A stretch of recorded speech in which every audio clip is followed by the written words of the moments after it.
They shoved them out of their own house, the neighbor would later say, as if the words alone could explain the way dignity had been folded up like an old blanket and left on the front step.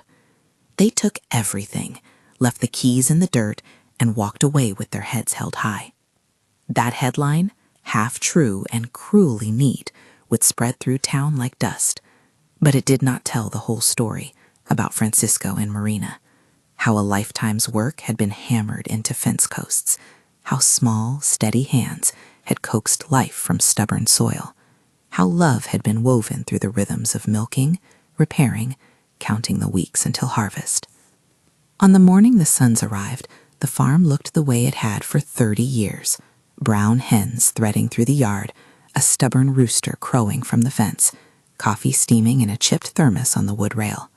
Francisco was already on the porch, hands folded over one another, the skin of his palms mapped with lines like a rural atlas. Marina was in the kitchen, humming to herself as she set bread to toast. They were what the land had taught them, patient, practical, quietly proud.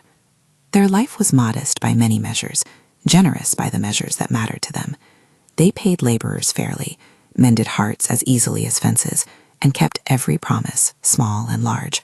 The house held photographs, faces fading at the corners, worn quilts, and jars of jam that Marina made when the fruit was good.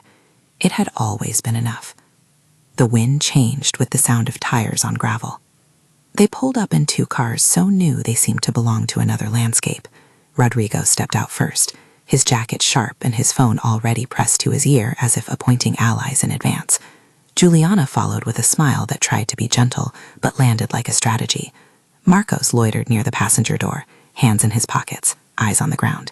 He did not meet his father's gaze. Francisco watched them come as if seeing strangers cross his gate. The sons had not come for a visit. They had come with authority in their hands, crisp copies of a document that, at first glance, was persuasive enough, a power of attorney, the kind of paper some people keep without reading, the kind of paper people with ambition use as currency. "You can't do this," Francisco said, the words simple as a plow. They had been spoken before in fights about smaller things, a late bill, a stubborn cow, a loan refused. This time the words landed on the sons' faces like an accusation. Rodrigo unfolded the paper and said, "We can and we will. You've been running things poorly. You're getting old. We're protecting the family's future." Juliana's harnessed a smile. "You don't understand how the world works now, Dad. We need to streamline. We're making decisions." "We did what was right for this place," Marina answered, voice low, the kind that tries to keep a storm at bay. "We raised you. This is our home." Rodrigo stepped closer and placed the paper on the table, heavy with finality. "We have legal access. We're changing the locks. We're taking over operations." The neighbors gathered in a loose line along the lane, the postman, Mrs. Keller from across the road, a couple of boys on bikes. There was no cheering. There were only folded arms and the soft thud of judgment. Maybe they were waiting for the sound of reason. Instead, electricity companies and water technicians were called, or so the sons claimed, and in the span of an hour, the lights went out. The refrigerator stopped its whisper. The shower ceased its slow, warm apology. The humiliation was not only mechanical. The sons ordered the farmhands, Arnaldo and Carla among them, to hand over their tools and leave. Arnaldo, who had been at Francisco's side through floods and drought, stared as if hit in the chest. His loyalty was not the kind of thing you could tear free with a paper. Carla's hands trembled. Those hands had held babies while the mothers took a moment for themselves, had mended boots and hearts with the same gentle seam. They were dismissed as if they were weeds. When Rodrigo finally put a key on the kitchen table and motioned toward the front door, Francisco felt something inside him fold up like a hinge gone rusty. He took his hat in both hands, and somewhere between the porch and the gate, the neighbors' murmurs swelled into a wave of grief that pressed against his ribs. They did not go far. For the first night, they found shelter in the old barn, huddled under a tarp and listening to the slow breathing of the animals. The stars were indifferent, vast and unbothered, and the cold settled in layers. They tried to sleep. Sleep would not come. "You can write what you like about us," Rodrigo had said on his way out. "You'll be cared for. We'll make sure that." His words were a promise that felt like a blade, thin, rhetorical kindness masquerading as care. Marina's eyes, though, were full of questions. "Why would our children do this?" she whispered later, when the barn's old boards groaned and their breath fogged the night. "Where did the love go?" Francisco did not answer quickly. He looked at his wife, at his hands, at the familiar pattern of the place that had not changed overnight. It was people who had changed. "We raised them to take care of things," he said, the sentence like a seed into cold soil. He did not know why the harvest had turned bitter. That night, the farm felt abandoned in a way that was more than being locked out. It was as if the years of kindness were invisible. The time Francisco stayed up mending a neighbor's fence after his cow wandered into the field. The bread Marina baked and left on porches when a widow needed comfort. Those things were not valuable to every friend. They were, however, valuable to a small band of people who had always seen the couple as the moral center of the community. Arnaldo, Carla, Mr. Hargrove, who ran the supply store, and a scattering of others who arrived in the morning with extra blankets, a thermos, a kind word. Arnaldo refused to leave the yard. He sat on the fence like a sentinel, chewing the inside of his cheek. "They're my family, too," he said to anyone who'd listen, not because of blood, but because of what they did for us. When neighbors offered shelters and clothes, he accepted them with a gratitude that hummed like the low engine of a tractor. He did not, however, accept the idea that the young people who had done this to their elders were above consequence. Word spread in the pattern of small towns, fast, precise, and merciless. People took sides, and sides in small towns are less formal than one might expect. Loyalty here meant showing up to bring a pot of stew, a blanket, or a statement to a local clerk if someone needed to tell the truth. In the days that followed, there were small interventions. A check discreetly slipped to the couple to pay for groceries, Arnaldo quietly bringing in eggs and a sack of potatoes, neighbors turning the field's grass into hay for the winter. But the hole at the center remained. The children had expelled their parents from the home they'd built, cut utilities, and dismissed the staff. The humiliation found new forms. Business partners called and were told flat stories by Rodrigo and Juliana. They retired. Their voices held the kind of certainty that expects to be believed. A bank manager called Marina to discuss the account. "We'll take care of it." And on the other end, Marina heard the implied finality of bureaucracy. The couple's name was being washed from ledgers as if it were a blemish easily erased. It burned. On a damp afternoon, when the sky threatened rain and the land smelled freshly of turned sod, Francisco went back to the house. He walked through the doorway with the quietness of a man who had learned to listen to walls. The rooms were in order, too much so. Photos were turned so their faces faced the wall. The quilt in the bedroom was folded into neat and personal square. He went to the study, a small room where he kept notebooks, seed catalogs, and old receipts. It was there, under the faded map of the property, that he saw a drawer he had not opened in years. He hesitated, fingers hovering. The house was not his any longer. It was a borrowed familiarity. But some things do not belong solely to titles. Memories, names, records of what was sown and what yielded harvest. He could not leave them in the dust. The drawer complained. It had been glued by a time when things were kept shut for the sake of order, not secrecy. Francisco eased it open, and there, behind a stack of labor receipts and a packet of canceled checks from another decade, lay a folder stained with age. It was an ordinary folder, the kind of thing you misplace, then find, and feel foolish for having searched so long. But its tab bore a phrase that made his breath slow. Mineral rights. The word seemed absurd in that quiet room.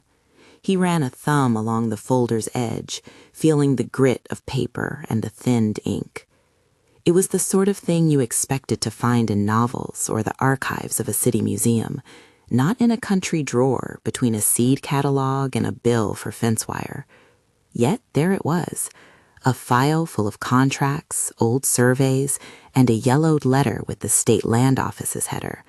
Paperwork that suggested beneath their fields and orchards lay something that, on paper at least, belonged to them. Marina found him with the folder open on the knees of his old work pants. Her face was a map of practical concern, not greed. "What is it?" she asked, because sometimes the question itself can rescue a person from panic. He handed the papers over like he was passing something delicate. "Documents," he said. "Rights for the land. For minerals. I don't understand all of it, but someone once registered something here." They sat on the porch steps and read. The language was bureaucratic, dense. The letter suggested a century-old claim registered and renewed, and an engineer's note that hinted, only hinted, at deposits that had been prospected years before. It was tentative, not a shovel of gold and not yet a pile of cash, but it meant possibility. More important, it meant that what Rodrigo and Juliana had assumed they could move like a chess piece might be anchored to a record that predated their scheme. When Francisco told Arnaldo and Carla, it was as if the day itself leaned in. Arnaldo's mouth thinned. Carla's hands found the paper as if the touch could confirm the texture of hope. They read the document slowly, comparing signatures, looking for stamps of authenticity and for anything that could be used. Arnaldo's eyes sharpened in ways they had not since the last drought, when he saved the harvest by staying up through nights with the sprinklers. You don't have to know everything about law to know what a forgery looks like, Arnaldo said finally.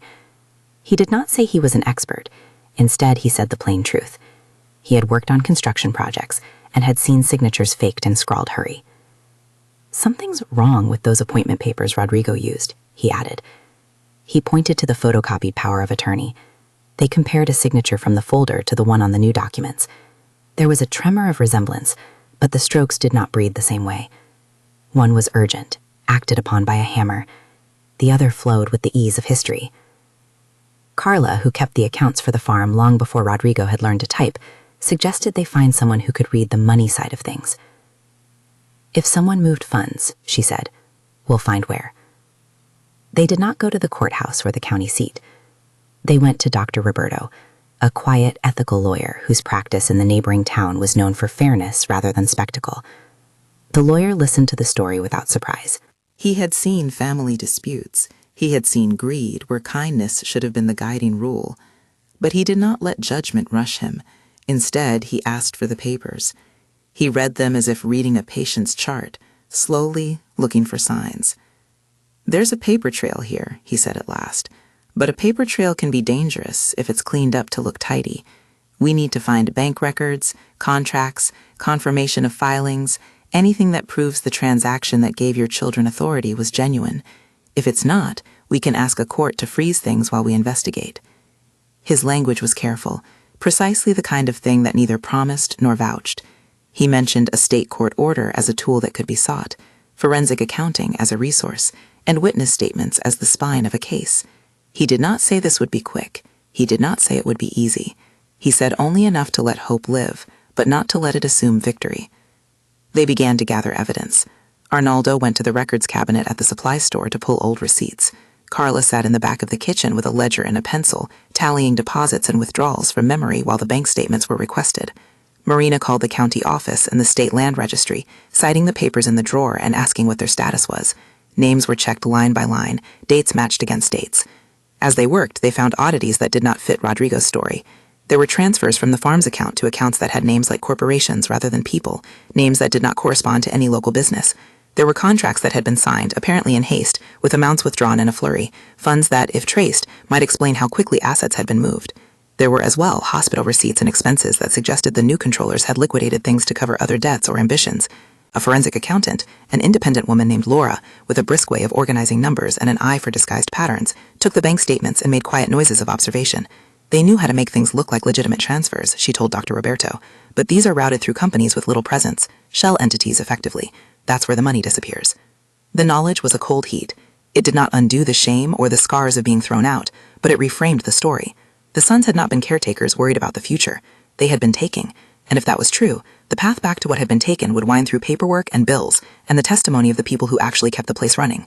Rodrigo and Juliana, who had spoken with the firm certainty of young executors, now had to face the friction of other realities. They had expected compliance. What they found was an unanticipated resistance. Dr. Roberto sent a polite but firm letter demanding documents be preserved. He requested accounts be frozen pending verification. He did not say those requests would be granted. He only said he would file them and the court would decide. Marcos, who had been quiet through most of it, watched the process with a complicated face. He had caved to pressure. He had not led. He had signed things because he loved being wanted by his siblings, because it felt safer to be on the team than to be alone with older parents who required patience rather than profit. He did not understand the depth of the betrayal, and yet, as the paper trail widened, he felt something like nausea when he saw the withdrawals and the names of the companies where funds had been rerouted. News moves differently when it includes the possibility of money. The folder that had sat in Francisco's drawer like a latent promise had an effect on those whose interests it touched. People who had once shrugged now stopped to listen. The county clerk, who had once waved their paperwork through without interest, now checked stamps and dates. The bank, when approached with formal requests, generated its own kind of attention. On a humid morning, as cicadas measured the heat in steady rhythms, a knock came at the back door. It was a small group: neighbors, laborers, people with hands that showed years of honest toil. They came bearing lunch, but more, they came bearing witness. Arnaldo took the lead, speaking for those who had seen how the couple had lived and managed, how they had protected the land and the people who worked on it. "We saw the accounts when we paid the wages," he said in the meeting at the kitchen table. "We signed timesheets. We saw withdrawals. We have names and dates. We can testify." Carla turned the list they had kept into a formal record. She wrote down dates and amounts, and with each line, the narrative of theft grew a backbone. The community's loyalty, which had been quietly present in the soups and blankets and daily small kindnesses, now began to take on a new purpose: to restore not just property, but dignity. Dr. Roberto moved with the cautious efficiency of someone who knows how to set up a strong foundation. He collected affidavits. He sent official requests for records. He called a retired surveyor who remembered prospecting in the region decades before and asked him to look at the old maps that had been in Francisco's folder. The man agreed, and when he reported back, his voice carried a cautious excitement. The old map suggested there had been exploratory work that hinted at deposits, enough to consider the land significant in the hands of a modern company that knows how to extract resources. The word millions was not bandied fury. It did not belong in the mouth of a lawyer who prefers caution. But the idea of substantial value leaked into conversations anyway, whispered in the way that transforms fear into possibility. What had been an old farm might be sitting over something a corporate ledger would describe in neat digits. That reality did not erase the sting of betrayal, but it added a strategic angle to their pain. Rodrigo reacted the way many people do when the table tilts, by trying to make it look as if the tilt was the natural order. He held meetings with people who had authority, accountants, a flashy consultant he had hired, and argued that the family needed to modernize. He claimed the changes were necessary to secure the farm's future. He used terminology like investment and efficiency and professional management. It was the language of someone converting emotion into transactions. Juliana cultivated a public face. She posted about difficult but necessary changes on her social media, the kind of post that layers apology and justification into a soft-edged collage of competence. She smiled at neighbors with the practiced ease of a woman who is learning to perform sincerity. But small towns have memories like Barnwood. People remember who repaired their plow at midnight, who took a child in when the weather ruined plans. The bankman who had facilitated transfers began, under the polite pressure of Dr. Roberto's inquiries, to review what had happened. It is astonishing how fast numbers can become awkward when someone trained to read them shifts from complacent glance to forensic scrutiny. And yet the legal wheels grind slowly. Requests for account freezes and preservation of documents are lodged. Each one requires forms, stamps, verification, waiting. Dr. Roberto explained this with the patience of a steward. Courts can act quickly in urgent cases, he said. They can issue temporary orders, but we must build a solid case. We must show forgery, improper withdrawals, and prove why the court should intervene now rather than later. He did not say this would be simple. He did not say it would be merciful. He said it plainly: we can try. For Francisco and Marina, the process became a new sort of labor, less physical and more like standing in a wind of paperwork, testimony, and poured-over bank slips. They met with the accountant, answered questions about signatures, provided witnesses to routines and practices. They did what they had always done. They showed up to the work that waited. As the circle of investigation widened, the sons started to realize that the removal of their parents from the home had a cost that was not only moral. There were things in the old drawer no one had thought to look for. The folder's presence shifted something in the moral gravity of the house. It implied history, ownership, claim. When an estimate from the retired surveyor suggested the presence of a commercially interesting deposit, panic flickered across faces that had once practiced boldness. One night, Rodrigo and Juliana sat at the kitchen table. This was the same table where Francisco had counted seeds and where Marina had mended socks, and they read copies of the documents that had come back from the registry. They had expected compliance. They now faced the possibility of consequence. Their voices, in private, began to lose the showmanship they had used in public. "They could stop us with one order," Rodrigo muttered, angry not at his own choices, but at the idea that someone else might block them. They could freeze accounts. They could, what if the town comes down on us? Juliana's hands found her face. "We did this to secure a future," she said, the sentence brittle, as if it might break under its own weight. "We did it for all of us." She sounded as if she needed to convince herself. Marcos listened, feeling the walls of the castle they had tried to build close in. He saw his father on the porch, the grooves of those hands, and he felt something ache that had been tamped down by yeses and agreements. He thought of the barn where his parents had slept the first night after being ousted. He thought of Arnaldo, of Carla, of the way the community had come together in small, dignified ways. He realized, with a slow, painful clarity, that he had been a participant in something ugly. While fear took root in their children, Francisco and Marina continued to gather proofs and witnesses, leaning on Dr. Roberto's steady counsel. They refused to let rage be their only language. When neighbors asked how they were, they answered with practical needs: names, dates, leads. They accepted the kindness of others and trembled with it, not because they were weak, but because grace had a way of arriving like warm bread when the body was cold. The tension tightened toward a day when Dr. Roberto announced he would file for an emergency order, a temporary injunction requesting that no property be sold, that accounts be frozen while the court considered the evidence. It was not a sentence of victory. It was a procedural measure, a hinge that could open a door. Filing for it required affidavits, corroboration, a thread of plausible evidence. They worked through the night preparing the papers. The retired surveyor's notes were transcribed into a clear report. The accountant laid out the pattern of transfers, the shell companies, the suspicious withdrawals. Arnaldo and Carla prepared sworn statements about what they had seen, the way funds were moved, the day the workers were dismissed, the signatures that did not match the ones in the old folder. When the filings were finally couriered to the county court, a tightness held the household like a second winter. Francisco sat on the steps and watched the dust settle. "Whatever happens," Marina said, "we did right by the truth." Outside, the sons paced in the new office that now ran the farm, their expressions out of place in a room built for different kinds of decisions. The lawyers Rodrigo had hired whispered possibilities. The consultant he had engaged argued that publicity could be managed, that the narrative could be steered. Yet when a clerk in the court marked the papers received, it was as if a second kind of light entered the farmhouse: attention.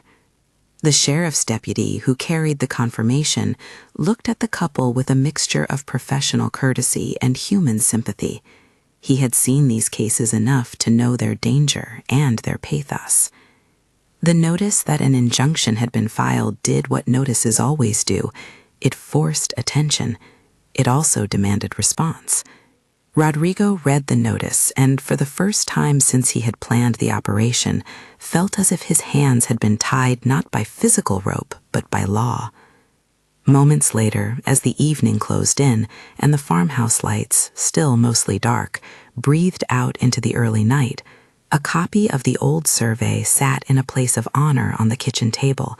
It rustled in the breeze from the open window like a bird's wing. The word rights felt different now.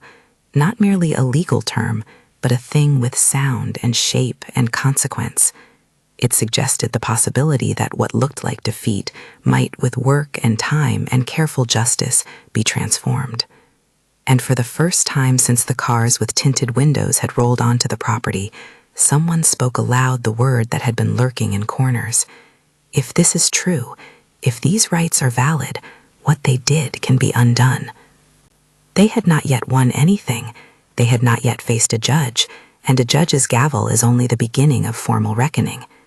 Papers can be persuasive, or they can be paper. But the arrival of attention changed the equation. The sons who had thought themselves clever felt for the first time the landscape shifting beneath them. The neighbors who had once stood in silence now had a reason to speak. Late that night, as rain began to thread across the tin roof, Francisco sat with the file open. His fingers traced the old stamps and faded ink until they smudged. He was not a man of flashy dreams. He knew what land could do: produce, require, endure. If there was value hidden in the soil, it was a responsibility, not an answer to hurt. He closed the folder and looked at Marina. "Whatever it is," he said, "we will carry it as we always have. Not for revenge, for truth."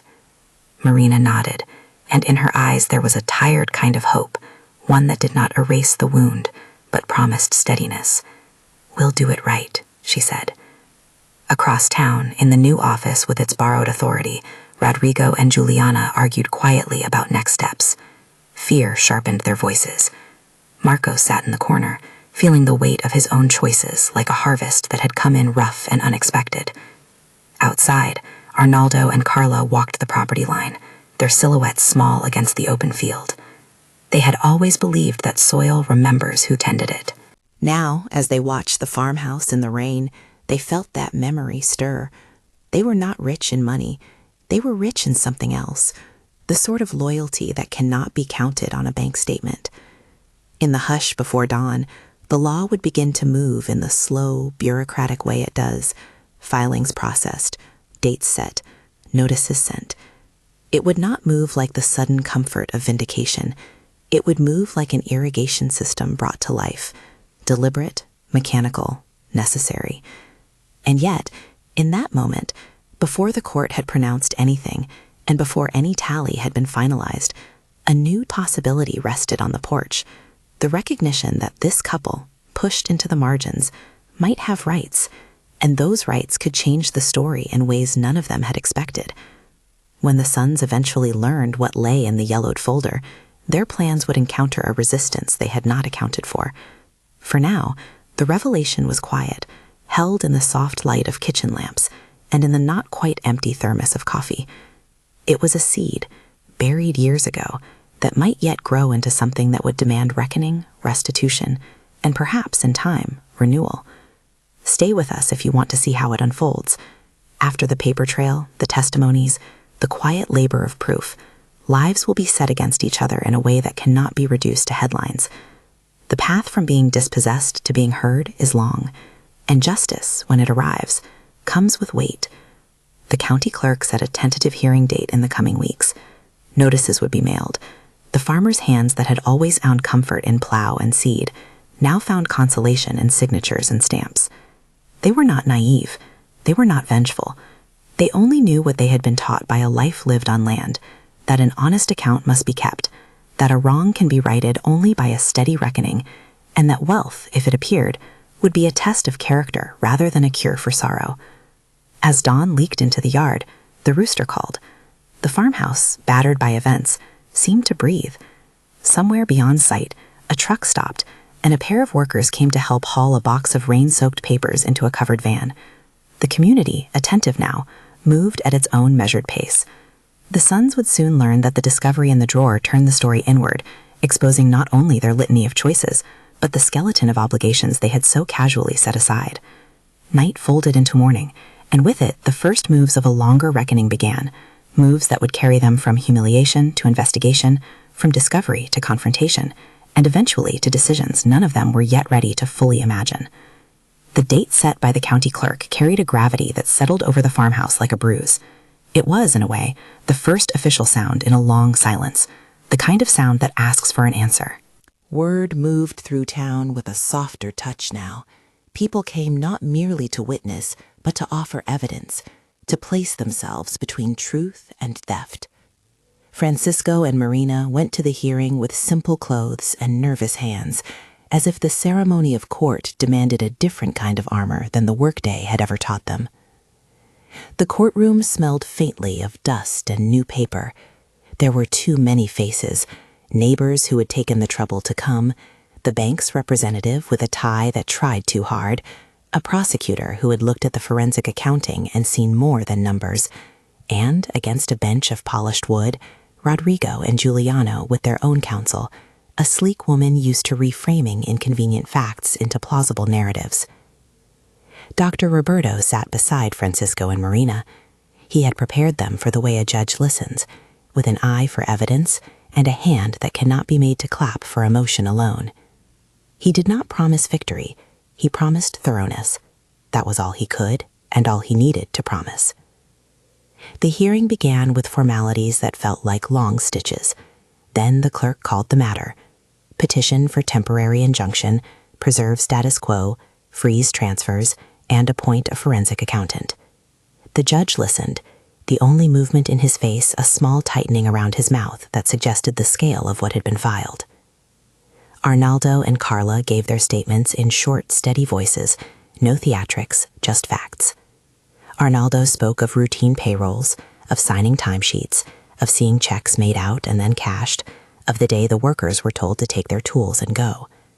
Carla spoke of ledgers, of the way a deposit used to arrive in a pattern, and the way that pattern had been broken by sudden withdrawals. Their testimonies were truer because they lacked flourish. They were the testimony of labor. Then Dr. Roberto laid the old folder on the table before the court clerk, and the retired surveyor described the explorations that had once been conducted on the property. He used the language of maps and probe holes, and said plainly, this was not speculation. There was real prospecting. In modern terms, the land could be valuable.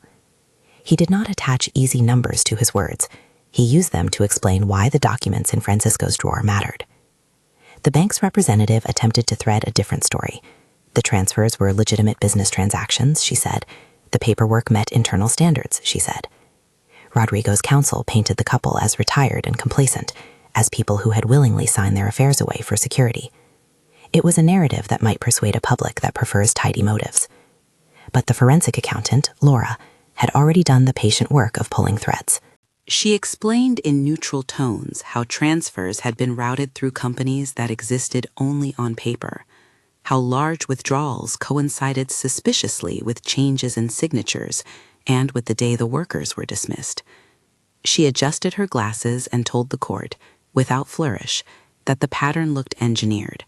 Funds moved, accounts emptied, and then redirected to places with no clear business operations. Her language was dry and precise. It made the judge look twice. Evidence is a stubborn thing. The judge granted the temporary injunction. He did not say it was final. He did not sugarcoat the difficulty of matters yet to come. He said only that there was sufficient cause to freeze transactions and to prevent any sale or transfer of the property while the court examined the record. The word temporary hung in the air like a caveat. It meant time to breathe, not a guarantee of victory. For Francisco and Marina, that injunction felt like a reprieve more than a triumph. They returned to the house, back into their rooms, into the small inventory of familiar things that had felt alien for so long. The locks that had been changed were changed again, this time by court order. The demonstration of law had less to do with punishment and more to do with pause, a pause that allowed truth to be found and to be weighed. Rodrigo bristled. His reaction was not only legal. In the following days, he called clients and men with influence, and he argued that the injunction was an overreach. He spoke in tones that suggested he was doing what the times demanded: modernization, investment, hard choices. But when the sheriff posted the judge's order on the farmhouse gate, and when bank accounts listed as involved were frozen by court process, the fulcrum under his plans shifted. An element of human unpredictability then touched the case: Marcos. He had been aloof and embarrassed at first, the kind of child who had preferred comfortable alliances over the discomfort of conflict. But the sight of his parents sleeping in a borrowed shed had lodged like a splinter. He began to appear at Dr. Roberto's office, quietly, asking questions without fanfare. He volunteered, in halting words, to help identify transfers he'd seen on his own phone. He brought messages he had hid from his siblings, emails that suggested collusion with outside agents. When Rodrigo learned of Marcos's cooperation, he lashed out in the small, desperate ways of someone whose plans are failing. He attempted to intimidate the witnesses who had come forward, called suppliers to retract statements, and tried to obtain alternative assessments that would soften the extent of the withdrawals. His moves felt more frantic than calculated. The town watched a son turn on sons. Then the prosecutor stepped into the frame. Once she had reviewed the forensic report, she judged that the case did not sit purely in civil turf.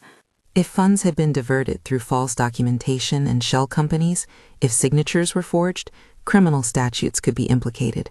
She filed charges, alleging fraud, forgery, and unlawful appropriation of property. The filing alone does not make a sentence.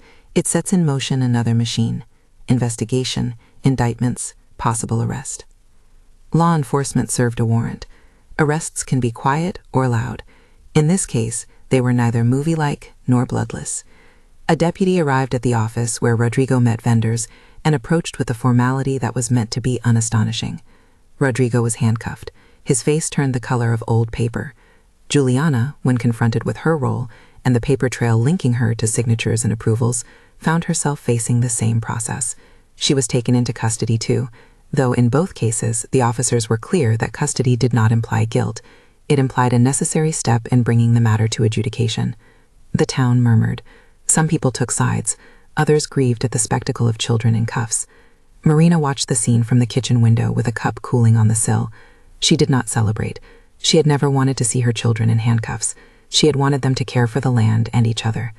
But there is a moral difference, she thought, between the tender break of an awkward love and the deliberate theft of someone's life work. After the arrests, the inquiries intensified. The forensic accountant was allowed broader access. The retired surveyor's notes became a formal exhibit. Bank records, once coagulated into coherent numbers, began to map a route from the farm's account to thinly veiled corporate entities. The documentation that Rodrigo and Juliana had presented to the bank, powers, deeds, certifications, were subjected to expert scrutiny. Strokes of the pen were compared as if handwriting could reveal intent. The experts testified that certain signatures bore marks inconsistent with the authentic ones. There were, they said, signs of lifting and tracing, efforts to replicate a hand without its soul. In town, loyalty divided.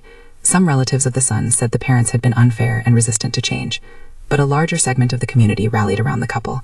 Mr. Hargrove from the supply store, the woman who ran the diner, the kids whose bikes had ridden past the farm for decades, each had memories, and in those memories a reason to stand. They signed affidavits and filled out statements that corroborated patterns of regular payroll and management. The legal process spun its complicated web. The temporary injunction remained in place. The prosecution refined charges. Civil actions for restitution were filed alongside criminal proceedings. Dr. Roberto, who had less power to influence criminal cases than he had in civil ones, cooperated with the prosecutor when appropriate, sharing evidence that had been lawfully obtained. He maintained, with a steadiness that had steadied others, that the goal was to restore what was taken and to protect the farm's dignity. Months of hearings followed. Deposition rooms became another kind of barn, a place where carefully controlled testimonies were exchanged. Witnesses came and gave facts. The accounting showed systematic diversion, payrolls that were paid then withdrawn in cash, checks that represented services never rendered, and transfers to accounts linked to companies registered in the names of limited partners who did not exist in the town. The pattern looked less like business acumen and more like a plan intended to obfuscate and extract. As evidence mounted, a moment arrived that changed the tenor of the family more than any courtroom pronouncement. Marcos, who had assisted the legal team and spent hours reconciling his conscience with his past choices, drove out late one evening. He found his mother on the back stoop, hands wrapped around a mug, staring into the dark where the field met the horizon. For a long time he did not speak. The night made both of them small. "I'm sorry," he said finally, not in the way of someone delivering a practiced apology, but in the raw way of someone naming a regret. "I let them do it. I was afraid of being alone." Marina turned and saw a man who finally seemed older than his years. She did not scold. She listened. The embrace that followed was tentative and true, two bodies learning to trust presence again. Marcos's confession and cooperation became a hinge. His testimony would be vital in the criminal case, and it was also a human act that began the work of rebuilding relationships. Juliana's path looked different. After being released on bond, she faced a barrage of emails, calls, and the public knowledge of her involvement. She retreated at first, then sought counsel, then quietly began to volunteer at the local shelter for children. She could not undo the past by tending a sick child's fever or by teaching a girl to read, but she could, in small increments, show she was not the same person who had chosen profit over people. Rodrigo, however, dug in. Pride and fear braided into a stubborn refusal to accept culpability. His legal team argued aggressively in courtrooms where nuance and procedure mattered. They sought to challenge the chain of custody on certain documents, to question accounting methods, to accuse the forensic expert of overreach. That's how such cases work. Evidence is married to counter-argument, and truth must withstand both. The slow grind of adjudication reached a moment when a judge, after reviewing the forensic reports, hearing witness testimonies, and weighing the risk of asset dissipation, issued an order for partial restitution and the appointment of a receiver to manage any revenue from resource exploitation pending final determination. It was not a celebratory judgment. It was a measured instrument designed to prevent further dissipation. The court permitted a measured, supervised process to determine the value of the land's mineral rights. Experts would perform modern surveys and exploratory analyses. Until they finished, no sale or extraction could occur. That ruling meant the couple regained operational control of the farm. The gates, which had been locked with the cold business of possession, were opened again under court protection. Francisco and Marina walked back into their house with the air of people returning from a long winter. They had not won in the sense of absolution. They had been granted the chance to stand in their own home again while the law considered the merits. Rebuilding was not simply a legal verb, it was a daily practice. Francisco went back to talk to the workers. He asked Arnaldo to return to supervised duties and to ensure the fields were cared for. Carla, with a ledger and a pencil, resumed the accounts. The community pitched in. Neighbors offered labor, trucks hauled hay, and the diner provided hot meals for those who labored. The farm's pulse returned by small rhythms, the milk being collected, the paint being mended, the fence posts set straight. The discovery in the old folder had not only secured the farm's legal standing, it also opened the question the couple had expected from the start. What does one do when wealth appears in a life that was built on little things? That question sat between them on the porch one evening like a cup of strong coffee, bitter, honest, necessary. Francisco was not a man given to large, flashy gestures. The idea of building a complex social program was foreign to the hands that had tilled dirt and repaired tractors. Yet the presence of potential wealth brought with it an ethical imperative: to avoid revenge, to resist hoarding, and to consider a legacy that matched a lifetime of simple generosity. They convened a meeting at the kitchen table that was open to the whole town. Words like legacy can feel self-important when whispered in closed rooms, but here the plan was hammered out in plain speech. Marina spoke first. "If there is value," she said, "it is not a means to punish. It is a responsibility. We have seen how easily something that belongs to everyone can be made to belong to the few. We will not let that happen here." There was a hush. People leaned forward as if listening to the turning of a page. Francisco added quietly, "We want a place where those who are left with nothing are given a home. Not just a roof, but respect, food, company."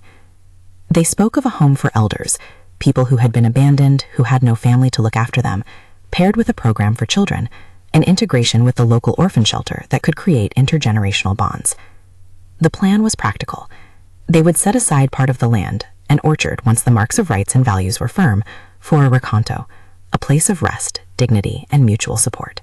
They would partner with the orphanage, sharing buildings and land, creating a network where elders and children would teach one another, repairing loneliness with routine and love.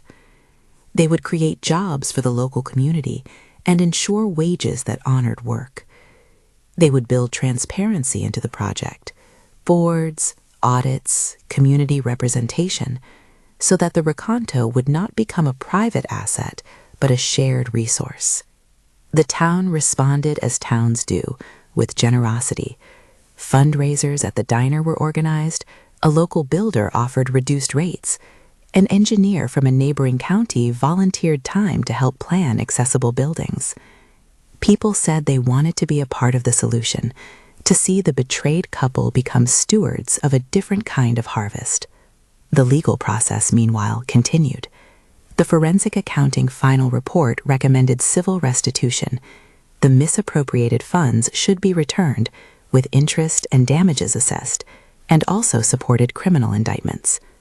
Rodrigo and Juliana faced trials where the facts of the paper trail were presented with the sober clarity of expert witnesses.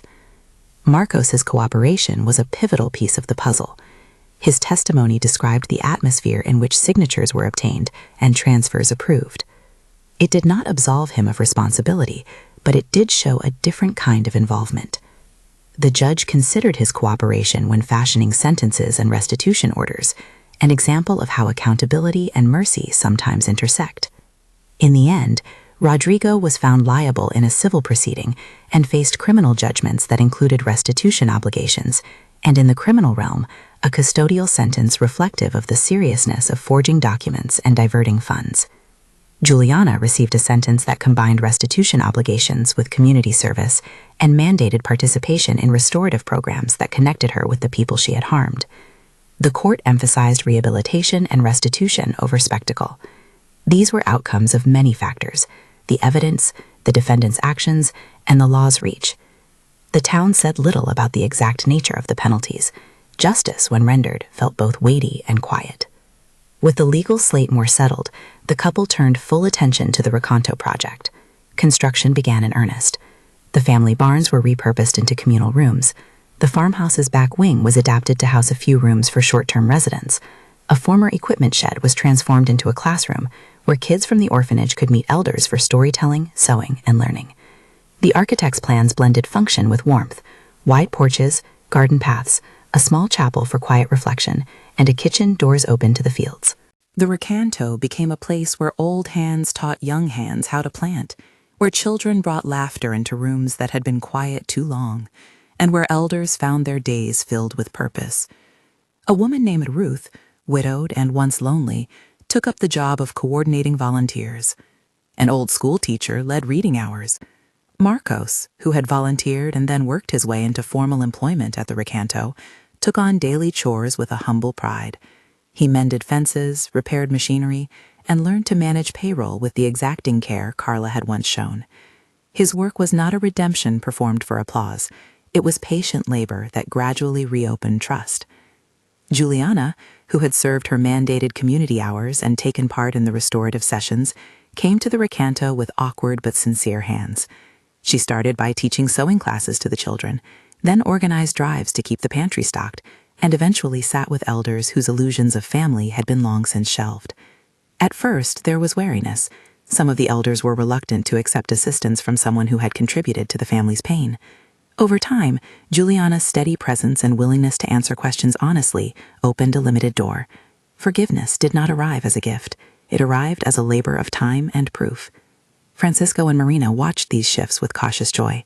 They did not pretend to have forgotten the humiliation or to have erased the sharpness of having been shoved aside. They spoke often of boundaries. Forgiveness is not forgetting, Francisco told a church group. It is deciding how to live from now on. The recanto also functioned as a model. News of the project spread, not as sensational headlines about wealth, but as a story of transformation, how a threatened life was redirected into service. Philanthropic groups offered support. A foundation provided seed funding for an educational program. A university's social work department partnered to create internships. The couple insisted on governance that included community members and former employees, ensuring that the recanto would not merely reflect their will, but the town's needs. Months turned into seasons, and the orchard planted as a symbol of the recanto began to bear fruit. Trees that were once planted as negotiable assets now fed tables. The harvest became a visible metaphor. What had almost been sold for private gain became a source of shared nourishment. The project offered jobs, subsidized care for elders, and scholarships for children who wanted to stay in school. It was a practical answer to the ethical problem the couple had posed. What do you do when wealth appears in hands that were raised in modesty? Not everyone was entirely healed by the end. The rift between some family members remained. Rodrigo, removed from the daily life of the farm and facing the consequences of his choices, lived in a room rented quietly in the town's edge. He did not come to the recanto's openings. His relationship with his father and mother was, for now, a dialogue of small notes and mediated visits. The law had drawn lines that sometimes enforced distance, necessary for safety and for moral repair. But other relationships evolved in ways that felt true. Marcos, in time, approached his parents with something like steadiness, not the shaky contrition of a man seeking absolution, but the sober companion of someone who had chosen a different path. Marina and Francisco, in their turn, practiced discernment. They offered work and space, but they also required service and active, demonstrable change. Forgiveness, they decided, would be proportional to transformation, a grace that was neither cheap nor vengeful. The recanto's formal opening came on a bright spring day. The town gathered in a loose, imperfect circle, neighbors in their Sunday best, workers with dirt still under their nails, a handful of local officials and clergy. Francisco and Marina walked slowly to the ribbon, hands clasped. The crowd was not silent. There was a murmur of approval that was not triumphal, but full of relief. Francisco spoke first. His voice was not trained for oratory. It was the voice that had coaxed seedlings and milked cows and sat up at night with a calf that would not stand. "We did not want this for ourselves," he said, "but if something from what was nearly taken can shelter another, then the hurt has had a purpose." He did not use grand language. He described meals shared, hands held, the smell of bread and the sound of children running. Marina followed, her smile a line of steady light. She thanked those who had refused to be indifferent, the people who had brought soup, who had testified, who had kept the couple's dignity from evaporating. She spoke of the recanto as an answer to loneliness, a place that would offer not charity, but home. When the ribbon was cut, the sound felt almost ordinary, the sound of a snip and the rustle of fabric. Inside, rooms were painted in warm colors, filled with quilts and small lamps. The kitchen hummed with volunteers preparing a meal. A class for reading began with a bell. The orchard had a small plaque, planted in memory of steady hands. Time allowed wounds to shape into different things. The elderly found community, and the children found elders who taught them how to sow and plant and listen. The Recanto's success did not erase the past, but it made a future that honored the couple's lifelong ethic. There were moments that went to the heart of what had been lost. At a small ceremony in the chapel, Francisco read aloud a letter he had kept folded in his wallet for years. It was from a soldier who had been given a meal when no one else would, from a boy who had been taught to read by a woman who had been given a chance to serve. The letter spoke of dignity restored. The old man's hand trembled as he read. The crowd leaned in. In another quiet moment, Juliana sat with an elderly woman named Esther, whose family had long since drifted away. Esther taught Juliana how to peel an apple in a spiral and told her about a life of small pleasures. Juliana learned, not through legal consequence, but through the slow apprenticeship of care, to want to be better. The Recanto did not become a utopia. There were budget shortfalls, staff disputes, and days when the refrigerator broke and the donor promised late.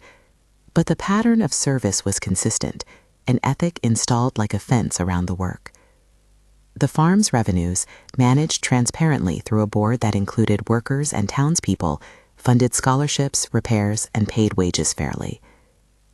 Years later, a writer passing through town would describe the Recanto as a place where the sound of laughter often rose above the clatter of dishes. He would note the pear trees planted in the first season and a classroom where elders taught children songs that the town had almost forgotten. The headline might have been simpler had it tried to sum the whole story. Couple reclaims home and builds a sanctuary. But headlines never catch the nuance of hands mending fences. There remained, through all this, a steady moral. Wealth is a test of character, and justice is an instrument that protects the vulnerable and holds the guilty to account. The law had offered pause. The community had offered witness. The couple had offered the work of building something new with the possibilities that had been found. Forgiveness had been measured, not waived. Redemption had to be earned. On a late summer evening, Francisco and Marina walked the orchard path hand in hand, feeling the ground under their feet and the fruit heavy on the trees. They had learned to accept help without it feeling like surrender. The Recanto's children's voices rose from a distance, and an old man called across the yard for someone to come and help him pick a basket of pears. They laughed, their laughter rough and honest. Marcos, who had found employment and steadiness, joined them with a tool slung over his shoulder. He looked at his father and mother as if seeing them reliably, no apology grander than the labor of presence. Juliana approached with a bag of muffins she had baked for the staff, a small domestic act that had more courage in it than any public declaration. There was no dramatic reconciliation scene that erased the harm. There were small reconciliations, shared meals, forgiven debts repaid in labor, visits mediated by time and work and willingness to change. The family had been broken and had been mended in ways that respected the pain. Some wounds would not fully close. That was part of the truth. But the Recanto stood as evidence that scars could be transformed into shelter. The land, which had once been a simple plot of vegetables and pasture, now bore an orchard, a schoolroom, and rooms where elders slept with dignity. The soil kept its memory of who had tended it. In that memory, the couple's decades of care were recognized, not erased by greed. Francisco would sometimes sit on the porch and listen to the field's ordinary sounds, the rooster's crow, the distant hum of a tractor, the voice of a child calling out a new name they had learned. He would think of the night they had slept under tarps. He would think of the drawer with the yellowed folder. He would think of the night when a quiet legal order brought the house back to them. He would think of the years of labor and of the moment his life's work had been threatened, and then, by a combination of law and loyalty, saved. Marina would tend the garden, her hands learning new patterns, not just to plant for profit, but to plant for bread and for the hands of elders who could no longer stoop. She would visit the children's classroom and listen to the reading hour, delighted with a small, private joy. They had not become millionaires in the way tabloids imagined sudden riches. What had happened was more complicated. the recognition of long-standing rights on land that had value beyond their imagination, the legal confirmation that protected those rights, and a cautious, responsible plan to use resources ethically. They had chosen stewardship over revenge. They had transformed personal pain into public good. And the town, which had once split into murmurs and gossip, now responded with a steadier sense of what it means to be a community. People spoke of the Recanto not as a monument to wealth, but as a model of accountability and shared care. They told younger neighbors the story in parts: the cruelty, the legal team that held steady, the drawer with old paper, the arrests, and then the larger resolution that a home was restored and repurposed. In quiet moments, Francisco and Marina spoke of prayer and of gratitude. They did not ascribe miracles to the law, nor did they imagine justice as an automatic, always sweet instrument. They spoke instead of the small miracles: a neighbor who brought blankets, a worker who refused to be bought, a son who faced his mistakes and chose work over evasion. They spoke of the thread of community that had saved them, and how the thread could be woven into something that would hold others in the future. The Recanto's gates were never locked in a way that suggested exclusivity. They stood open, with a sign written by a child in crayon: "All are welcome." It was perhaps simplistic, but it captured what the couple had chosen: not to hoard what the land had offered, but to make of it a place where people could find dignity, where mistakes were met with repair, and where the bitter harvest of betrayal could be turned into fruit that fed a town. As the sun set over the orchard, Francisco and Marina sat on the porch and listened to the life they had cultivated. It was imperfect, bruised, sometimes slow, but it was theirs. Their hands had made this place. Their choices had shaped how the wealth they did not expect would be used. In the end, they proved that even when sons reject their poor father, what lies in a dusty drawer can change more than an account balance. It can set the path for redemption, justice, and a home that cares for those who need it most. If this story touched you, share it with someone who believes in second chances and community care. Subscribe for more stories of justice and hope.